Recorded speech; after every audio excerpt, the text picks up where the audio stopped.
Hi hello my YouTube family members అందరూ ఎలా ఉన్నారు? నేనైతే చాలా బాగున్నాను. This is my first long video. ఏంటక్క లాంగ్ వీడియో అని చెప్పి ఎక్కడికి పోతున్నారు అనుకుంటున్నారా? పార్వతీపురం మన్యం జిల్లా అడ్డాపుశిల గ్రామంలో ఉన్న శివలింగం దగ్గరికి వచ్చామండి.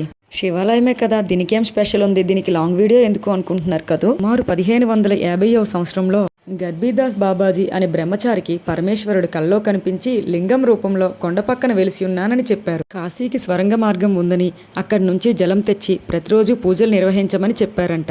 ఇక్కడ కంచుతో చేసిన విగ్రహాలను లింగం చుట్టూ అమర్చడం వల్ల లింగం దగదగా బంగారు వర్ణంలో మెరిసిపోతుంది. చూసారుగా కొండ చర్యలు ఎలా కనిపిస్తున్నాయో. ఇప్పటికీ ఇక్కడ పూజ నిర్వహించే పూజారులు బ్రహ్మచారులుగానే ఉంటారంట.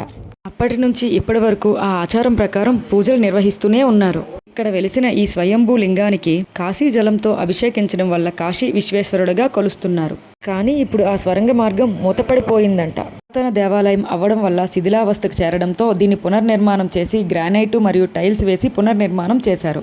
ఈ ఆలయంతో పాటు జగన్నాథ స్వామి ఆలయం, కాలభైరవ ఆలయం, రమా సత్యనారాయణ స్వామి ఆలయం, శ్రీ లక్ష్మీ నరసింహస్వామి ఆలయం, శ్రీ విశాలాక్షి, శ్రీ అన్నపూర్ణేశ్వరి, శ్రీ గజలక్ష్మి ఆలయం అన్నీ ఇక్కడ ఒకే చోట మనం దర్శనం చేసుకోవచ్చు.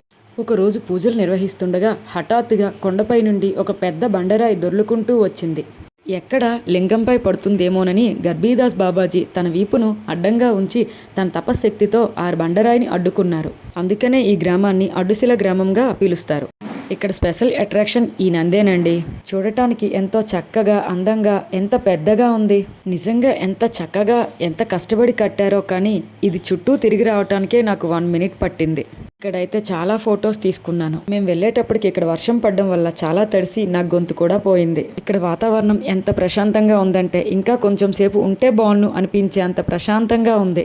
పార్వతీపురం మన్యం జిల్లా అడ్డుశిల గ్రామంలో ఉంటుంది. మీలో ఎవరైనా ఎప్పుడైనా ఈ గుడికి వెళ్ళుంటే కామెంట్ చేయండి. వస్తున్న తోవలో తోటపల్లి బ్యారేజ్ కనిపించింది. ఇక్కడ లొకేషన్ చాలా బాగుందని ఫొటోస్ తీయండి రా అంటే మా వాళ్ళు వీడియో తీశారు. సర్లే ఇది లాంగ్ వీడియోకి బాగుంది కదా అని చెప్పి ఉంచేశాను. ఇక్కడ పార్కు కూడా ఉంది.